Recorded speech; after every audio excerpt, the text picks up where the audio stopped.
Hello, everyone. I'm the Bodacious Cowboy with my co-host, Kristy. Are you ready for a special edition of the Storytelling Chronicles? We are. Let's go. Look out! Pop, pop, it's showtime. Showtime. Guess who's back again? Oh, they don't know. Gone tell. Oh, they don't know. Gone tell. I bet they know as soon as we walk in. Showed up. I'm wearing Cuban links. Yeah. Designer mix. Yeah. Inglewood's finest shoes. Whoop, whoop. Don't look too hard, might hurt yourself. Known to give the color red the blues. Welcome, everyone, to the Storytelling Chronicles, Empowering Women into Logistics. I'm your host, Jeff Dickinson, alongside my co-host, Kristy. Today's episode is made possible by our incredible sponsors, Freight Validate, TAFS, and TIE Software. We're thrilled to have Trey Griggs joining us today as our guest. Trey brings a wealth of experience in logistics insights, that will undoubtedly enrich our discussion on empowering women into logistics. How are you doing, Trey? Happy to be here, my friends. This is great. I'm so excited about this podcast, the show that you're doing, and the chance to be on it. Truly honored. Yeah, thanks for being on. Yeah, and awesome. Well, everyone, if you don't already know Trey, which I highly doubt, let me tell you a bit about our special guest, Trey Griggs. Trey loves working with people and teams to make their lives better and their companies stronger. Over the past decade, he's worked with many of the largest 3PLs in logistics technology vendors and media organizations within transportation. He excels at identifying problems and creating solutions for sales and marketing, including messaging, marketing strategy, content strategy, sales coaching, and sales process, and more. So I know I read a little bit about your bio already, but can you give us a little recap, Trey, about yourself, your business, any current passions you may have before we get into it? Yeah, I'm just a guy trying to figure things out like everybody else, learning as we go. I love the entrepreneurial journey. I think I've always wanted to be an entrepreneur, but it took me a long time to get the courage and the confidence to take a shot. I've had a very kind of diverse career, I guess is a good way to say it, from teaching high school physics and being a youth pastor and a basketball coach to a janitor to door-to-door sales, and then a lot of technology companies in transportation, starting with DAT way back in the day where we first met, Kristy. Yep. When I was your rep way back in the day, I got to make a trip to Pittsburgh and Gibsonia and see the Knichel headquarters back then, and had just a fabulous career, one that I've just really enjoyed, one that's given me a lot of opportunities to learn and to grow and to meet a ton of people. And so I'm very thankful where we are now. We made a consulting group where we're helping companies tell their stories and really truly message and do marketing for sales. I'm a salesperson that does marketing. I don't like doing marketing just to market. Our entire purpose of marketing is to make sales easier. I've been in companies that had marketing. It was way easier to sell than it was in companies that didn't have it. In fact, I always tell people this: your company will market. It's just who's going to do it. Are you going to have your high-priced salespeople do the marketing, or are you going to actually have a marketing engine that's going to help those salespeople have more sales conversations? Well, awesome. I appreciate you sharing that. So how did you get into the industry, and what would you say has kept you here in the industry? Because I know you've had multiple different jobs, and you're still here. So let's talk about that. Well, it's actually interesting. If you go back to when I was a kid, I didn't really think of it this way, but my dad drove a straight truck, a local, city straight truck for years. And in the summers, my parents were divorced. I lived with my dad. And in the summers, because he couldn't afford daycare and certainly didn't want me, out there doing mischievous things, he would take me with him. And so he'd wake me up in the morning, we'd get in his truck and we'd drive down to the warehouse down in North Kansas City. I grew up in Kansas City. So North Kansas City there, and we park his truck and we go and we get into the straight truck that had been loaded overnight. And then we would start driving around making deliveries. I'd usually crash out for another couple hours because, kids sleep a lot as they typically do. And then he'd wake me up and we'd stop and get some little breakfast sausages at Quick Trip. And I just have these fond memories of that. But when he would back into a dock, a lot of times I would get out with my baseball glove and my racquetball and throw it up against the concrete, outside wall of the warehouse, and then do that until he said, "Hey, let's get back in the truck. It's time to go." And then we just keep doing that. So I grew up seeing that, which was kind of fun, but I still didn't know anything about the industry until I was living in Portland, Oregon. I did door-to-door sales for 15 months. I was one of those quill rats that comes into the office trying to sell paper and toner. And I did that for 15 months, learned a lot about sales, learned a lot about myself. Grew up in many ways, struggled for the first time in my life. Most things I do in life, I've been fortunate to pick them up pretty quickly, and sales was not something that I just picked up right away, but I did enjoy it. I learned how to talk to all kinds of people. And so after 15 months, I went to a recruiter. I didn't know how to get a sales job. I really, when you're a teacher and youth pastor, you just don't even think about stuff like that. You just go to work and do your job. And so I went to a recruiter. I said, hey, I'd really love to have a real sales job now, like something with a base salary, maybe some benefits. I don't know, something like that. And this recruiter just happened to have a relationship with Janice Compton, who is the inside sales manager over at DAT. And so I interviewed with her, and the interview went really well. I still kind of think back to it. She was kind of trying to talk me out of it. That's kind of her style, to see if I really wanted it. And so she hired me, and they did a phenomenal job, I believe, of training me and preparing me. And then compared to door-to-door sales, selling DAT was just really easy. And so I did very well. But a lot of it was the preparation that came from the door-to-door experience. And so that's how I got into the industry. Didn't know anything about freight brokers. Didn't really know much about semi trucks except seeing them on the road. Didn't know how everything worked, with the coordination between shippers, brokers, and carriers. But to answer your question, the reason why I stay in the industry is because of the people, and because of, I think it's such a good industry. Like, it's not going anywhere. I often tell people, as long as we have to wipe our butts, those trucks are going to be moving down the road with the stuff we need. So Right. it's a great industry, but the people really make it that. I've met so many great people who have taught me so much and cared about me and helped me grow. And so now it's really an honor to serve them and to help them with their, sales and marketing to help grow their companies.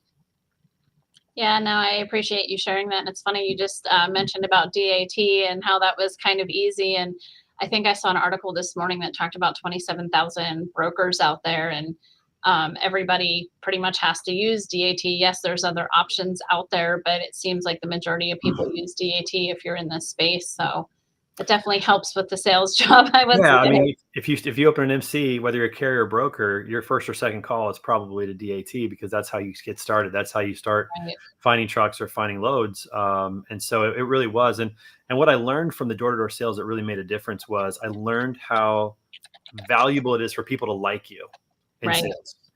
And so, what I realized with working with carriers and brokers is the first thing I try to do is just become friends with them real quick. Learn about their business a little bit, be friends, ask them what they want, try to upsell them one subscription level, and then ask what credit card they want to use. I mean, it really wasn't that difficult compared to walking into a business for the first time and trying to get them to buy office supplies on the spot, high pressure sales, 100% commission. I mean, it's two different worlds. Right. No, absolutely. Well, I appreciate you sharing that. So let's talk a little bit about the show, Empowering Women into Logistics. So obviously throughout your career, you have worked with many women, I'm sure. So what would you say empowering women into logistics means to you? And what have you seen, I think, at your previous companies? What does that look like, I guess, within those companies from when you started to kind of where you are today? Yeah, well, it's interesting. My first two sales managers were women. When I was doing door-to-door sales, the owner of the sales and marketing firm that I worked for was a woman, Melissa White. I'll never forget her to this day. She was just poured into me and saw something in me and saw potential, and gave me a little extra time and training, and just really believed in me. And that was I'll never forget that. She's an amazing person. Lives out in New Jersey now. And then Janice Compton, who, whenever I'm at a trade show, I always look over at the DAT booth to see if she's there. And if she is, I go give her a hug. We, talk about our families. In fact, my kids were 4 and 2 when I started at DAT, and now they're 16 and 14. And so we always kind of get these updates whenever we're together about that. She still can't believe it, because they would come into the office and they'd sit at my desk and pound away at the keys and, walk through the office. And she remembers that. And so my first 2 sales leaders were women. They were phenomenal. Again, they believed in me. They did a great job of training me. And that was a big turning point for me, because my story is that I grew up not valuing women very much. It goes back to my childhood. It goes back to kind of what I saw from my dad and the relationships that he had, and obviously how he talked about my mom and how he treated my sisters compared to me. There's just a lot of negative things. My dad did a good job, but in those areas, he did a bad job. He did a terrible job. So I kind of grew up with this view of women that just wasn't healthy, I'll say. It wasn't, it was more of kind of like, what can you do for me kind of a relationship, as opposed to really respecting and seeing them with the same value, because it's just kind of unfortunately what I saw. So it's been a bit of a journey for me, and having them as sales managers and having them believe in me and just pour into me was huge in that regard, to see a different perspective than maybe what I'd seen before. Most of the people in my life that were influential up to that point were men. like my high school coaches, my college coaches, some of those people that I worked with, the basketball coaches that I served under when I was teaching and coaching. Most of them were men, and so to see women play that role was really eye-opening and good for me in that regard. And then as far as what I think empowering women means, I think it goes back to really treating everybody without favoritism, without like giving everybody the same shot, giving everybody the same opportunity to shine, and finding out where their value really is, what their expertise is, what their passions are, what they're good at. We have our team is split. We have Coleman and I, and then we have Natalia and Morgan, and we all have different skill sets that we bring to it, different passions, and just trying to put them in a position to really succeed and to really flourish. And I don't know that gender actually plays that much of a role in that perspective. Like if you treat people that way and find out what they're really good at, then you naturally empower women just like you would empower men as well, because you put them on the same footing and give them the same opportunities and let them run, let them be who they are and what they're passionate about and what they're good at. I got to tell you, I feel like I had the best team in the industry, and I'm not just saying that. Like, I've got phenomenal people on my team. It'd be foolish of me not to try to put them in the best possible positions to win. I really see myself as a coach. That idea really resonates with me because that's what I've been in my past. And what does a coach do? A coach never shoots any of the shots. A coach doesn't play defense. A coach doesn't get to dribble the ball. What the coach's job is to do is to train their players and put them in a position in a game to win. That's their whole job. And so trying to make sure I do that regardless is so important. But I think it's really important to have that perspective of not playing favoritism and giving everybody the same opportunity to shine and show what they can do. I think it's really powerful. Yeah, I mean, honestly, first of all, thanks for sharing that about you growing up, because I think that's huge. Because sometimes you are a product of what you see and what you're growing up and then making that change. And another thing, I can't think of the woman's name, but I did see on the news the women's basketball. Caitlin Clark. Yeah. Oh man, she's awesome. It was all over the news about the pay and how she's getting paid $76,000, but the other guy, the guy on the men's league, is getting paid $12 million. Yep, it's crazy. Well, let me tell you what needs to happen. I'll tell you my 2 cents on that. Unfortunately, there's not enough revenue in women's basketball, right? And that's a product of people not going to the games. So especially, I mean, think about this. Women are 50% of the population. Yeah. If you want the women to be paid more, go to the games. Like, go and support them. Seems easy enough. Yeah, I mean, am I wrong in saying, like, I heard that the women's basketball are maybe more watched than men, or is that an inaccurate statement? It was this year, and in the college ranks, not in the pro ranks. So in the college game, because Caitlin Clark is, I mean, her, Angel Reese, there's several players that are really, really good and are personalities. With NIL, they're on commercials now. I think Caitlin Clark was on a State Farm commercial recently. Right. And so, yeah, I mean, this year in particular, more people, I think, watch women's basketball than men's basketball on the college side. Now, on the professional level, more people still watch NBA than WNBA. But again, I really think that's a product of a couple of things. I think it's a product of the general population not supporting women's basketball like they like they could. I shouldn't say should, like they could. And that's a big part of it. And then think too, not having the personalities. When you think of the NBA, you have the Steph Currys and the Giannis Antetokounmpos and some of these different personalities that people have latched onto. I think that's going to change in the WNBA because of Caitlin Clark, because of Angel Reese, and some of these others that are coming up. It hopefully will be different, but having more of a public image for each player as opposed to just the teams, because people resonate with players more than they do with the teams. Right. Like, people love Michael Jordan more than the Chicago Bulls. They love the Chicago Bulls because of Michael Jordan. Yeah. Right. It's not, they don't just love the Chicago Bulls unless they're just a crazy loyal fan. But I'm not a loyal fan. I want to watch good basketball. So if you're not good, I'm not going to go pay to watch the game. But Michael Jordan's the reason why people love the Bulls. So it's the individual player. And I think as they promote their players better and help them have a platform like the NBA has done worldwide, I think that changes the game as well. Yeah, no, I agree with you 100%. Yeah, we've got a tremendous amount of questions for you. And let's go. The first one that I have to ask, because you're a consultant, you own Beta Consulting Group, and that you're big on marketing, branding, creating an image, retaining your reputation. What can companies and organizations implement to build an inclusive culture that would make women feel safe, welcome, and be heard without repercussion? It's a great question. Let me give you a couple of thoughts just from my vantage point that might help out in that regard. First of all, I think it starts with a company's mission, vision, and core values. Let me explain what I mean by that. A lot of people have these, or a lot of companies have these, but they don't really live by them. It's kind of a box they checked off maybe when they started their company to have them. A lot of companies don't have them. I've worked with several companies that have never put anything down on paper. Well, what does that do? Well, a mission and a vision and core values, it creates a North Star for your company. It tells everybody what's important and what's not. When you think about a mission is always what you're going to do. All right. Like what's your objective? The vision of your company is the result. What is this actually going to produce if you achieve your mission? That's what we want to see. And then the core values are the things that we're not going to compromise, and the things that we're going to live by. We're going to make decisions by. We're going to hire by. We're going to fire by. And when you have those and everybody's on the same page, it creates a culture not only that develops a lot of speed because there's a lot of trust and some guardrails that people understand the box they're playing in, but two, it also tells people what's important to you. So when you think of a mission, vision, and core values, those kind of ideas should be a part of that you create that team culture, that everybody has a voice, and whatever you really value should be in there. And if you want to talk about empowering women and that's important to you, it should be in there, whatever it is. And maybe it's not highlighting only women, maybe it's highlighting everybody, but it should have some sort of guides that tells everybody this is how we're going to function as an organization. And when you have that and you live by that and you promote by that and you recognize people by those, I mean, if one of your values is exceptional customer service, maybe that's a core value of your organization, you should highlight people that exhibit exceptional customer service. You should talk about it, Right. And then people will continually start living on that. People repeatedly do what they are, congratulated for, those things that they're given a kudos on the back. Right. And so that's the first thing for me is number one is make sure you think intentionally about your mission, vision, core values and live by them. Make sure everybody knows them. Make sure they're short enough everybody can memorize them, repeat them, give out Starbucks gift cards on team calls and somebody gets it right. Like make it something where everybody knows what the North Star is for your company. That's number one. And I think number two, sorry, go ahead.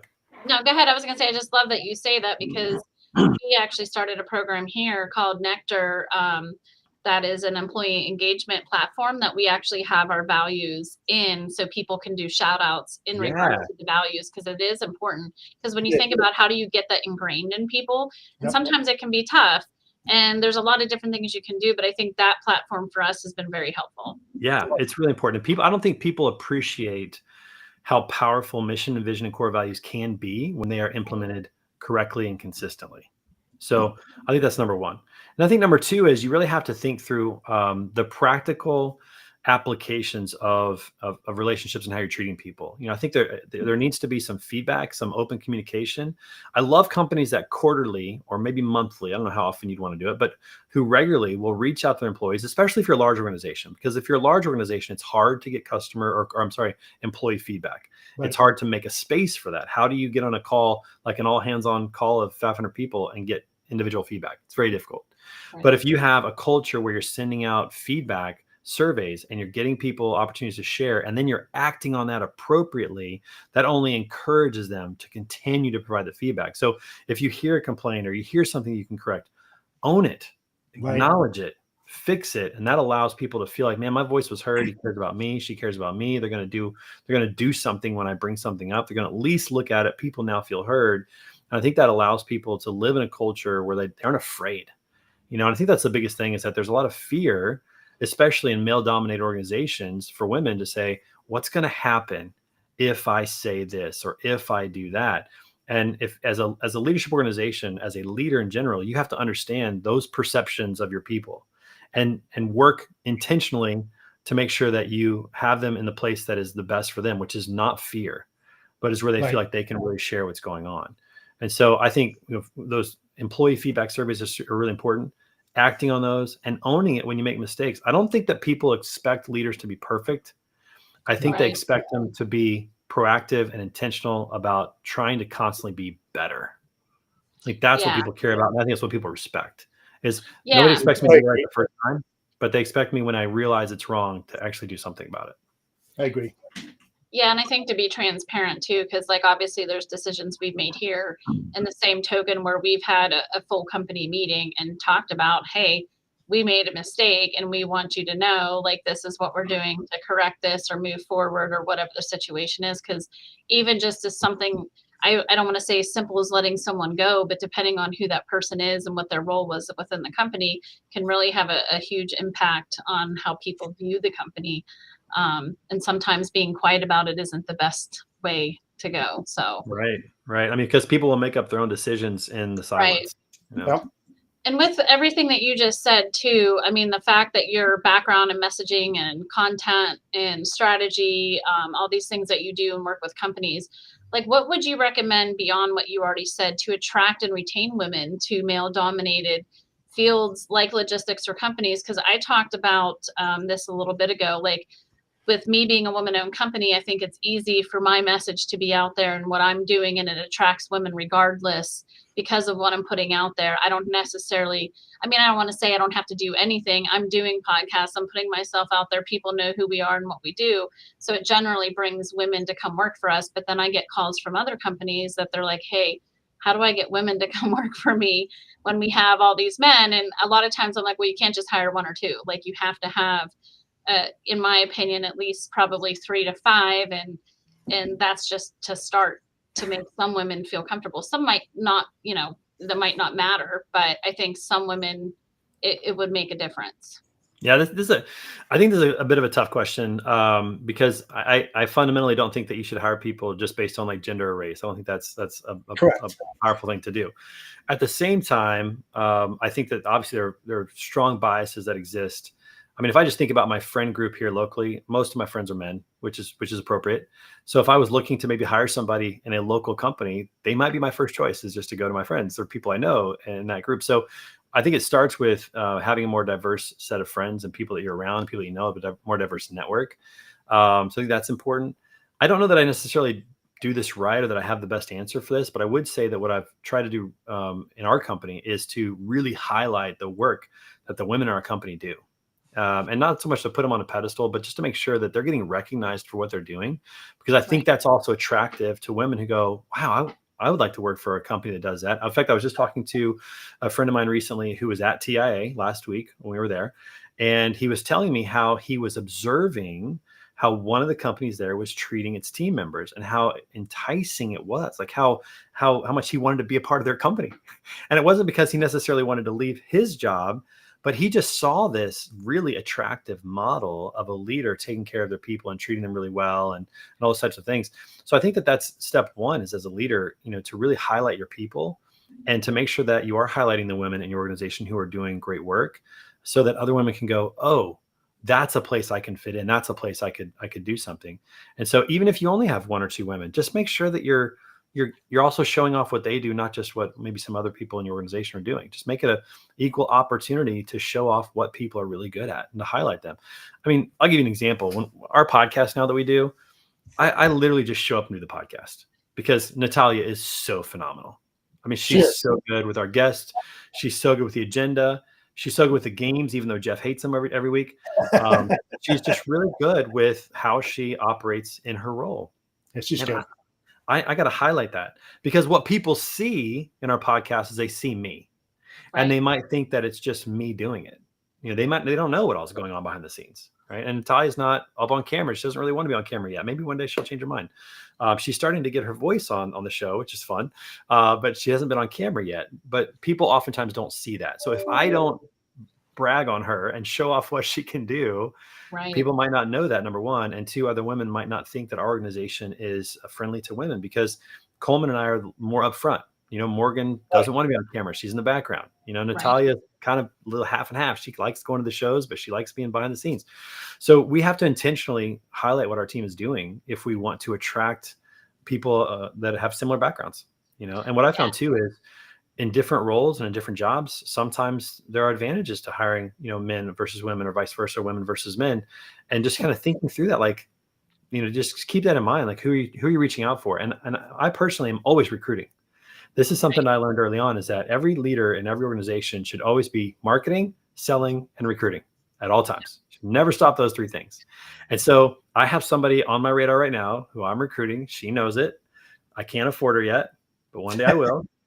And I'm excited for the day when I get to, make her an offer because I know she's going to be phenomenal at what we need her to do when the time is right. And so I'm constantly recruiting, and I have right now it's actually a little bit heavier on the women's side than men in terms of what we do, because I'm looking for a customer success person. And I found that a lot of times women have a better demeanor with customers. And so tend to be kind of like leaning in that direction on this particular role. So I don't know if that answers your question, but I try to highlight what our team does, and hopefully that's attractive to No, women that yeah, I see mean, I themselves think, there. yeah, I think that was great, Trey. Like, and I just want to put this out there too. Like, yeah, it's always about hiring the best person for the job, regardless. Absolutely. I just know in our business, when you have some of these 3PLs that are out there that are specifically male dominated, and they kind of have that fraternity type feel, they have a struggle bringing women into the company, specifically because of the image they do give out and they do see Right. out there.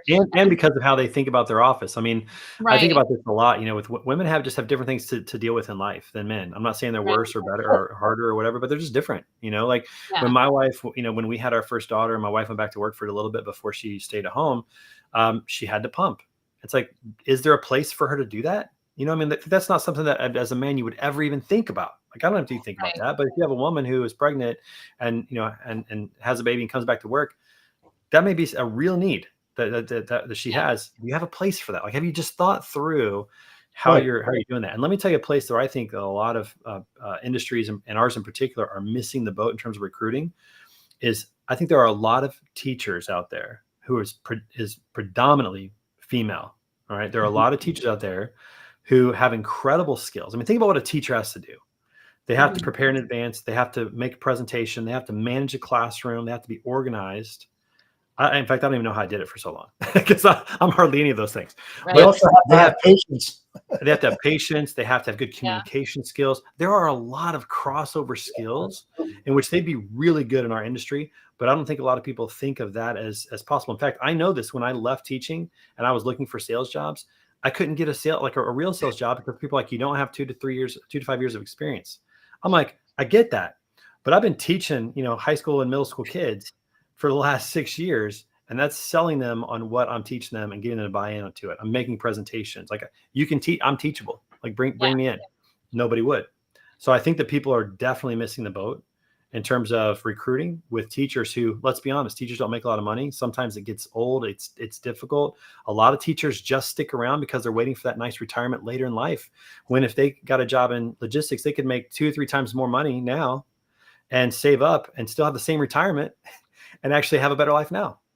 Right. So I just think we're really missing the boat on not recruiting in places like, in the education community, which is predominantly female. Yeah, no, I agree with you there. And I think, again, it's about figuring out both sides, right? Men and women have different skill sets. They have different ways they think and operate. And I think understanding what both needs are, in particular, because like I said, being a woman-owned company, I know what those needs are on that side. But on the male side, like, I have to ask those questions sometimes. And almost like we talk about this and do this on the show all the time, but I'm 70% women here. So it's kind of like, how do the men feel? Do they feel supported? Do they feel okay with how, things are going too? Because I don't want it to be the opposite way either with Yeah. men. So, And I think it's okay just to acknowledge the fact that we are different. We're not the same, and that's okay. right, There's a lot of things that women internally, instinctively bring to the table that a lot of times men don't. I mean, I think about just the way that my wife and I communicate, or how men and women in general communicate, and it's very, very different. And there's strengths and weaknesses to both sides, and so it's like just acknowledging that and always just trying to find the best seat on the bus for everybody so that they can be successful wherever that is. I think that's just really important. right. I agree. Yeah, and to go back to what you were saying earlier, Trey, about doing extra things for women, going back 25 years when I was managing this big company, a company next to it had a daycare center that was built in the corporation, so women love could bring their children in there, and they could take breaks to check up on their child and have lunch with them and all that. I thought that was great, and that was over 20 years ago.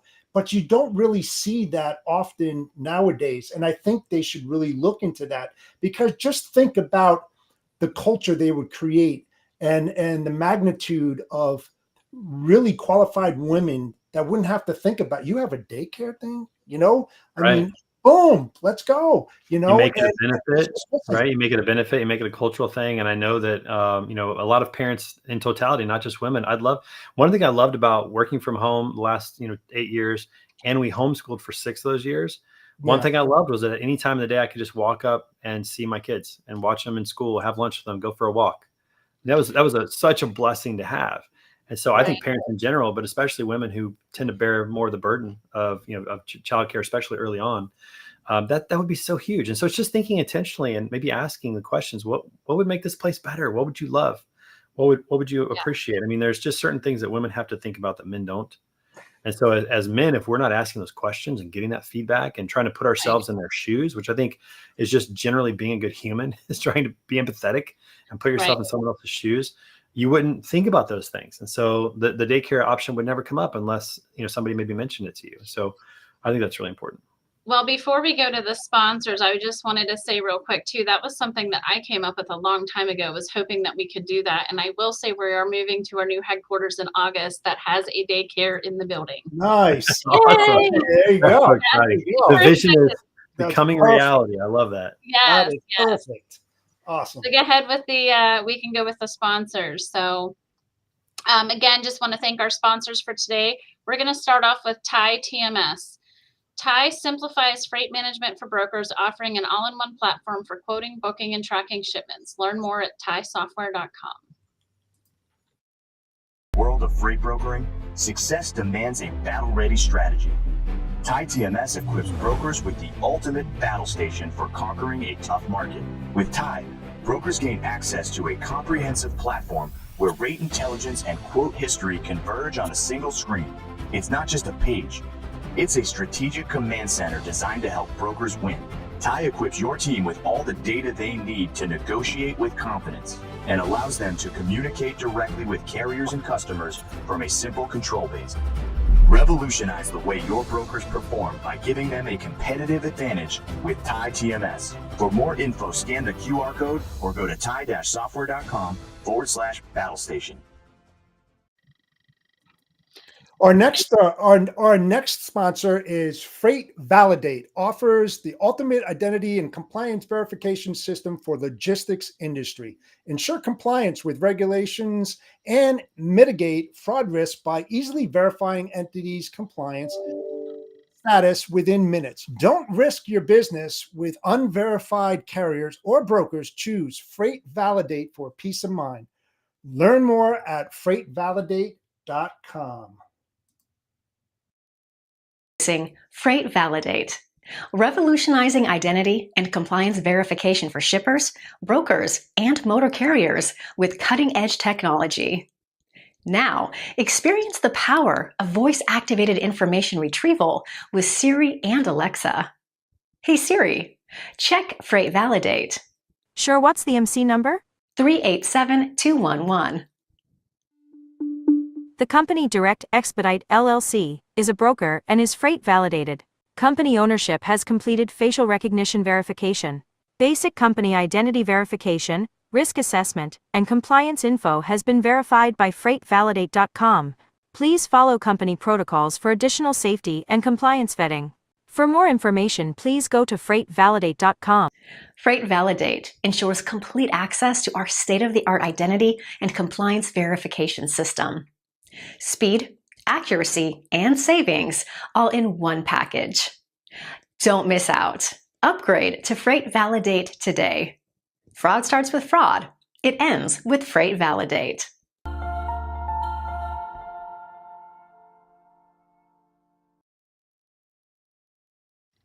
And our last sponsor is TAFS, your trusted partner in transportation factoring solutions, specializing in purchasing accounts receivables from small and medium-sized transportation companies. TAFS helps boost profits and increase cash flow. Elevate your company's financial success today by contacting TAFS at tafs.com. Trucking excellence meets unparalleled service. Enjoy exclusive benefits like our fantastic tire discounts. Need cash fast? Try our 1-hour advances. Plus, we're here for you 365 days a year. Need loads? We have a pro dispatch service. This is why TAFS was recognized as the top factoring company in 2023. You'll benefit from strategic partnerships for enhanced operations. Access business loans and manage your finances easily with our client portal, F2 Fuel Card, and mobile app. At TAFS Factoring, we're more than just a factoring company. We're your partner in success. Contact us today to see how we can help your trucking business thrive. So we're back. So we kind of left off talking a little bit about the differences between men and women. So let's go into a little bit more, Trey. So from your perspective, what unique perspectives or qualities do you think women bring to the table in the logistics industry, and how can organizations leverage these to enhance their operations and competitiveness? First of all, you've got great sponsors, so kudos to you guys on that. I know most of the players at all of those companies, and in fact, Ty is one of our sponsors as well, so we love those guys over there. Awesome. So appreciate that. I think we talked about it a little bit in the last segment about just some of the differences, but one thing I found to be true is that I feel like women tend to be a little bit less emotional in terms of like with business. Maybe with relationships, they do tend to be a little bit more emotional or in touch with their emotions. Maybe is a better way to say it. Emotional sounds, unfortunately judgy. I don't mean it to be that way, but maybe more in touch with their emotions when it comes to relationships. But I found in business, it seems like they're much less emotional. I think men in general, especially entrepreneurs and owners, we tend to get really emotional and protective about our company and about ourselves and our reputation a little bit more. I mean, I've seen some owners recently that just lashed out, and several that I've worked with have made very emotional knee-jerk decisions sometimes. Yeah. So I think that there's a level of temperament that's different, that's really valuable, that I think is really valuable in the boardroom, in the C-level suite, especially in leadership positions. And like I said, having Melissa and having Janice as my first sales leaders and watching them act, they were very good at the business side of things, and weren't really that they were less emotional than the men that I've worked for. And so I think that they bring a different temperament in the business world, oftentimes bring a different level of organization. There are some organized men, no doubt about it. But I think on the whole, if we looked at it, we would say that women tend to be a little more organized, a little more structured, which can be very valuable with standard operating procedures, with processes and structures and things like that. And so I think there's certain qualities that on the whole, women bring that a little more naturally than men do, that are very valuable. And a lot of times we overlook that. I think a lot of times we make hiring decisions for the wrong reasons. Right. A lot of times it's based on who we like, who we know, who we think we want to work with, not necessarily what's best for the organization. And I think when we look at what's best for the organization, we'd have a different lens, because I got a lot of really good friends that I'm not trying to recruit because I just know this would not be a good situation. We all do, Trey, trust me. This wouldn't be a good situation. That relationship is different. And so I just think that sometimes we hire for the wrong reasons, especially when it comes to, looking at men versus women in these positions. So again, I think the temperament on the whole is better. I think organizationally, they tend to be a little bit better in terms of structure. So there's, again, just a lot of value they can bring. I know it's a gross generalization. It is. On the I whole, think that's true. I think you're right in saying that. I will say, so I have a lot more women here, and I would say there's a good bit of women that definitely are strong emotionally, and then there's some that it's really tough, because if they report to a male leader here, some of the women here, and when I mentioned about being emotional in a different way, like being upset because they made a mistake or whatnot, and then they start to cry. And that has been a challenge, I would say. I think when you have a male leader dealing with, a woman in that position, and how do you deal with that? Because we've had to deal with that here. And it can be challenging, and a lot of times if I'm involved, then I can easily step in and do that. But yeah, I don't disagree with you. There's definitely a lot of women that I have seen carry their emotions a lot better in some cases, for sure. And I do think, just adding to when you say organization, I think multitasking is another one we can probably add to the table, because I think that's one thing, especially in some of my departments here, I see where in some positions men excel, and there's other positions that I feel that are more multitask based where the women excel and men just can't seem to get it. So but no, I appreciate you sharing that perspective. Yeah, I mean, there seems to be kind of emotional intelligence, gaps sometimes that exists in there. Multitasking is an interesting one that you mentioned, because I think that some guys do multitask, but it's because they're distracted like me. Like more they got problems. They get distracted where something pops up and I just do it. And so some people probably look at me and think I'm a good multitasker, but the truth is I just get distracted easily. But I think you're right. Like when we think about tasks, like if we were to look at a Saturday at my house, for example, and we were to look at task lists, and then Saturday night rolls around and we look at the task list, I guarantee my wife has accomplished a lot more in the same amount of time than I did, doing kind of juggling it all together, the laundry and a few other things that she does. So I think you're right about that. Yeah, and when you're talking about building a culture and a safe environment for women, and I've asked other guests the same question, and I'd love to get your feedback on it. A lot of companies out there, Trey, as you well know, have safe rooms for women where when they want to vent or complain, they can go in there and feel safe, that there's not going to be any repercussions. There's going to be somebody in there that listens with intent, that can answer their questions, and they feel good about it, and they go back to work. What do you feel about having a male safe room when you're building a culture and policy so that they understand, especially a new employee that's coming in that's a male that haven't worked with women? What's your thoughts about that? Yeah, that's an interesting question because I'm gonna be honest, I didn't really know about safe rooms. I know that like schools have safe rooms sometimes for people, for students, especially when they need some academic help or are struggling maybe emotionally in a situation. I know that exists.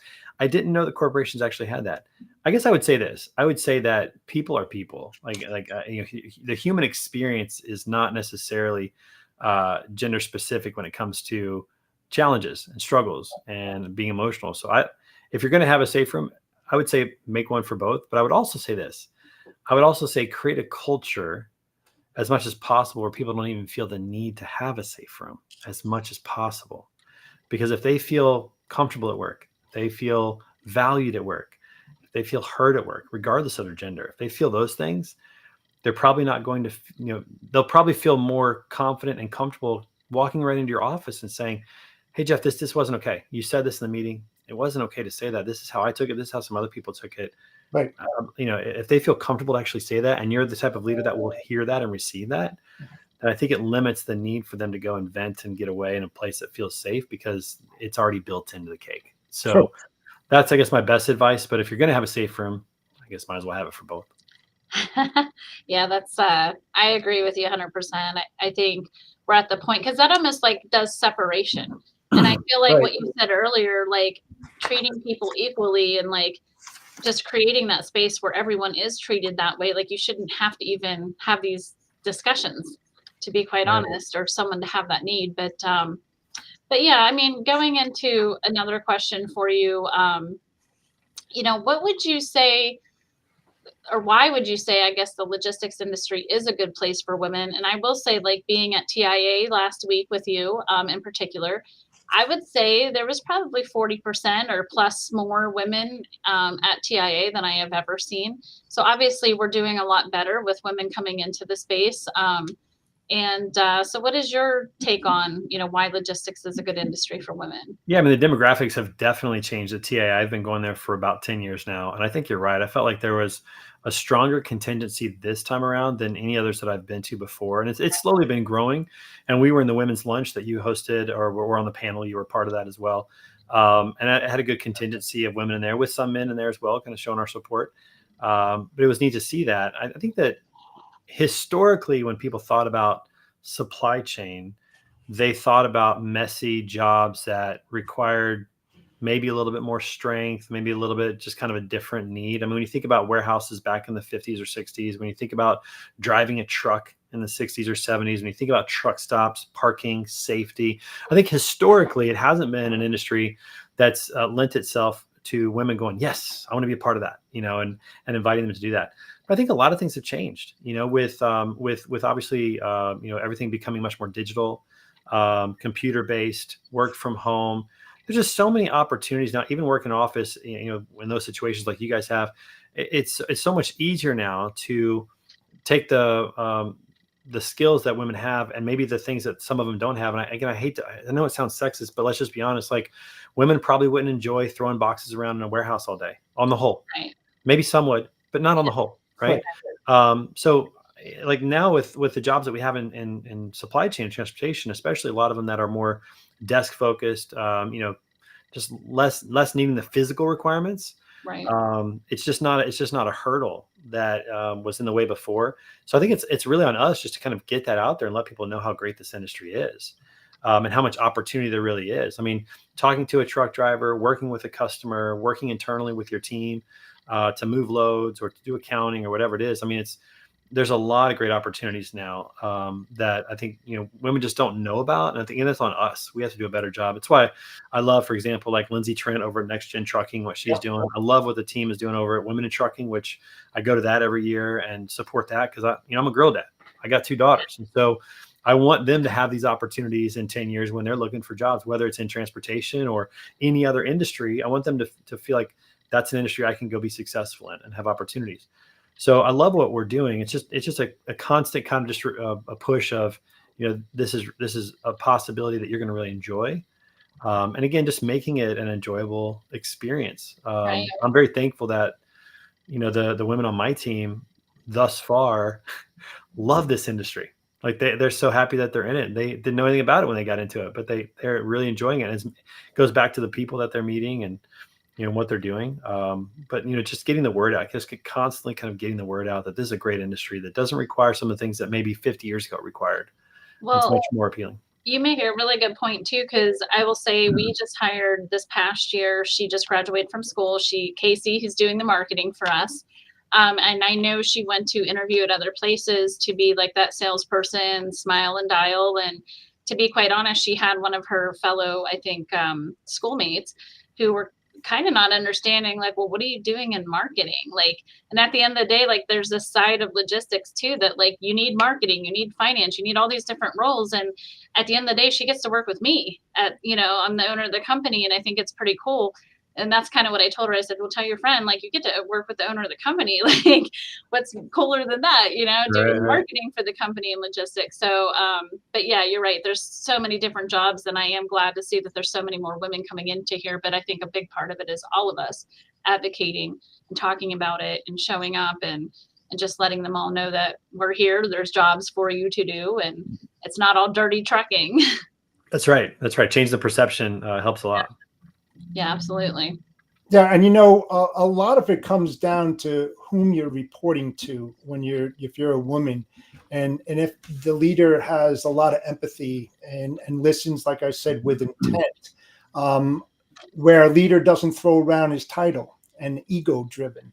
I think what happens is that a good leader has to be in the trenches with his troops, whether male or female, to understand what each is doing and how they're doing and where they're failing, where they're succeeding, and then have each other, like you talked about, cross training and learning each other's job.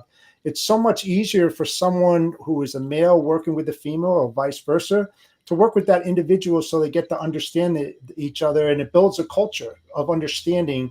And there's hardly any problems when that happens. But when ego starts getting thrown around or title gets thrown around, it's not good for the culture. Yeah, I agree with that. And I think I tell people this all the time whenever they ask for my opinion on their next move. And that is, I always say, write down a list of 10 companies and, more importantly, 10 leaders that you would love to work for. Who cares about the job? I mean, I would rather dig ditches with somebody who cared about me and wanted to see me grow than to have my quote unquote dream job and have a poor leader. I've been in that situation. It gets old. You get burnt out. You're like, I don't want to do this anymore. And it's not just because of the leader. People don't leave companies. They don't leave jobs. They leave people. They leave leaders. Yep. And so the most important thing to look for is the kind of leader that you want to work for. And then the job, it's important to do something that you enjoy, but I think you can find joy in just about any work if you're doing it with people that you enjoy being with. I think it's hard to go the other way. Right. And that comes down to recruiters. How much do they know about the industry or the person or the company that they're sending their candidate in? Are they asking the right questions to set up their candidates for success? You talk about marketing and image and reputation. I mean, that's all major things that have to be taken into consideration. You don't want somebody to go in there and not know what the culture is and not ask the appropriate questions to make them say, to your point, Trey, hey, I want to work here. This person's really, really nice. And where a lot of other people fail when they go in for interviews is that they never talk to the person they're going to report to. It's either HRBP that they go in that's, vetting their candidates. But a real good question to ask, especially for women, hey, can I speak to the person I'm going to be reporting to? Just to see if you're going to, be on the same level, a good understanding, if that's somebody you want to work with, and vice versa. I would even take it one step further, because I think that's really important, Jeff, is that they do meet the person that they're going to be working and reporting directly to in that job. But I would say this, how whenever you have a resume or whenever you go in for a job interview, they want you to have like 3 references for who you are, right? Every prospective employee should ask for references for that leader. Hey, I want to talk to people that work for you right now. Can I talk to some of the people that report to you right now? Can I talk to one of the persons that left your company who reported for you? And I think a lot of times we're just afraid to do that because we feel like we need this job more than they need us. But that's not true. And I think employers, a good leader, would respect that Absolutely. way more. And it's almost like a red flag test, almost like a little bit of a litmus test. If you ask the leader for 3 references of people that they've led that you'd like to talk to, and they can't give it to you, or they say, I'm not going to do that, run. Hey, for that, I will gladly let you meet my team. I hope they say good things about me. But I will gladly let you meet my team, because I want you to have the right perspective. It's the psyche of a buyer. I talk about this in marketing. It's the psyche of a buyer. When you go to a new restaurant, you don't call the restaurant to ask how good the steak is. Yeah. You want to hear from somebody who went to the restaurant. Right. So when you're talking to a leader, you don't want to ask them how good of a leader they are. You want to talk to people that report to them. Yeah, because they're going to tell you that they're a good leader. So don't be afraid to ask for those types of things, because you'll save yourself a lot of time and heartache by doing that. And hopefully the culture is such that people will tell you the truth. I have this on I'm going to share this with you real quick. I have this on my computer screen because I want to constantly remind myself of this. All right. This is what most organizations look like, with the leader at the top and everybody reporting to them. Yep. On my computer screen, it's actually upside down, because this is me. Yep. And this is everybody else that works at Beta Consulting Group. My job is to support all of them. And when you think of it that way, I really think those are the kind of leaders that you want to work for and want to work with, are people that really see themselves as not, I'm the leader, I finally made it. You do what I say, but I'm the leader. I'm here to serve you and make sure you're successful. What do you need? I work for everybody at Beta. Nobody works for me. Yeah. It's how can you serve them, because without them, you can't build your company up. Not only that, but I want them to have a good life. I want them to start building their dreams now. One thing I always hated, Kristy, was that when I was with other organizations, especially startups, not one leader ever asked me what I want, or what I wanted to get, or where I was trying to go in my career, in my life, or just what I wanted out of this. Like, why am I working? What is it that I'm trying to buy for myself, my family, experiences, a house, whatever? Nobody ever asked me that. And after a while, you just start to realize, I'm just here for you. I'm just here to work hard so that you can build this company and sell it and make a bunch of money. I'm not going to get a reward for that. I was never on the cap tables. Nobody offered me equity in the companies. Right. And so that just felt awful. And so when I started Beta, one of my number one anchors of this company is that my job is to help all my team members build their dreams now. They're not here to build my dreams. I'm here to build theirs. Morgan wants to buy a farm in Eastern Oregon. I'm going to help her build that. I'm going to help her get that. Natalia wants to buy real estate property. She wants to be a landlord and have property. That's my job, is to help her get that. Coleman wants to join a golf club someday because he loves playing golf, and he's got other things he wants to do as well. He's, they're about to have a baby. Like, he's got certain things that he wants. It's my job to help him build that now. Right. And I really believe that if I do that, that my dream's going to get taken care of. I just trust that. Yeah, no, I love that. Like, and I love my dad, but I'm just going to say this. Like, one of the things he used to tell employees that I hated, you're here to make me money. And I would always be like, no, Dad, like, I will say he's a great leader in many ways, but I think I talked recently about, he taught me what not to do. And at the end of the day, I mean, these people have their own dreams and things that they want to succeed in life and whatnot. So, like, and think about how hard they're going to work for our company, or how great they're going to talk about me if they do move on to another. Because I always tell people this too, like, your only loyalty is to your family, not to me. Right. Like, if you have a better opportunity, you should go take it. Right. But how great are they going to talk about me or us, or how great are they going to feel about us if we actually help them get what they want? Right. Like, I've just found that as I focus on that and try to pursue that, which it's slow going, we're not like blown out of the water or anything over here, but as I think about that, and trying to make that happen, they give me everything they got. It's awesome. Yeah. We give everything we have to each other. It's so much more fun to do business this way. Well, that's why I talk about it, because I'm complete opposite of how my dad led. And I always felt like, how are these people even going to stay here? Like, why would they stay here? Why would they do anything for him, to be honest, including myself at times? Fear, Um, fear. yeah, yeah, yeah. It's the wrong motive for me. And that's not good for me. It was more proving myself, specifically, just that, I could do it and I could deal with it and get through it. But anyways, on another note, I have two last questions for you. I'm going to ask the one and then we'll go into the final question. But as a man, what do you think you and other men can do to get involved in supporting women, to, I guess, in coming into the companies and, whether it's events, just revolving around the fact that, what are things men can do to help support women, I guess? Yeah, I mean, I think there's a lot of things. Some of them are easier than others. For example, like just joining women in trucking and supporting that organization and what they're doing. Go to their event. Right. It's so neat to be at that event because there's 2,000 people there. There's like 1,700 women there. There's a couple of us men running around. It kind of is like weird. In fact, my wife was like, "You're going to a women's conference?" I'm like, "I am," because I want to support them. I want to tell them thank you. Like when I go to Women in Trucking, I've had the chance to speak a couple of times in the past couple of years. And I always start out, and I will always start out my talks with saying thank you to the crowd, because they're the ones that are paving the way for like my daughters someday, and I appreciate that, and I want to make sure that they hear that and that they know that. And so joining Women in Trucking, joining opportunities to promote women or to highlight women, whether it's in your organization or in the industry. I mean, Kristy, you're somebody who I've just enjoyed being kind of a fanboy of for a long time, and telling people how great you are, and getting you connected with some of those people as well.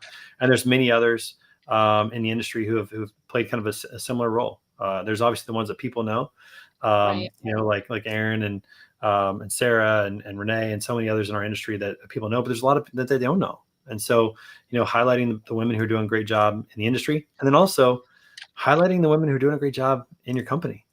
Again, showing them off, showing people what they can do, giving them opportunities to do things. I think it's just really important that we're really proactive and intentional about that, thinking through what's going to help them be successful, what they need. All those things are that's the harder one because that's more ongoing. The easy ones are like join Women in Trucking, which is a great organization. Yeah, I think I am going to speak to all of us here that one of the greatest feelings a leader can have is when you mentor, coach, and discipline your employees and watch them grow and be successful and level up. It's one of the best feelings that any leader could ever have, because that means you're good at what you do. And when they talk about you, they say good things, to your point, Trey, that you don't have to worry about it. You did the right thing in helping them to succeed. Yeah, I think the best leaders that I've ever been around in my life were able to do two things really, really well. They were able to empathize with their people, and really like I just knew that they cared about me. They're able to express care, like genuine care and concern and compassion. That's number one. Number two is that they had high expectations for the people, and they held them to that. The people that I want to be around the most are the people who care about me and who drive me to be great. I think a lot of times we get one of those, maybe not both of those, right? Like sometimes we're maybe too friendly, but we don't have high expectations and hold people accountable. Or the flip side can happen. We can really hold people to high expectations and hold them accountable, maybe like your dad did, Kristy, but didn't really have the relationship side of it. And I think the equation really is, man, when you genuinely care about people and you are able to communicate that and make sure that they know that, and then when you also have high expectations and hold them accountable to that, that's when you get the most out of people. But it's also when they're most fulfilled and most excited and want to be a part of it. And so I think that leaders need to really consider those types of things, that they're really thinking about how can they communicate that they care, not just with words, but with actions. And then how can they also have high expectations? Don't be afraid to talk about them, and don't be afraid to tell somebody when they're not meeting them.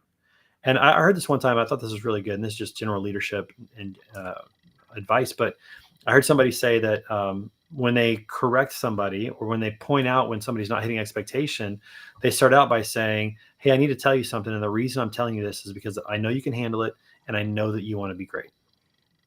Right. And by just starting with that, and then you go into, here's something I've noticed, and I don't think that this hits your standard of greatness. And so when you talk in those ways and aren't afraid to hold people to high expectations and hold them accountable, but you also communicate how much you care about them and they know it, they feel it, they believe it. That is a winning formula in my book for leadership. Well, awesome.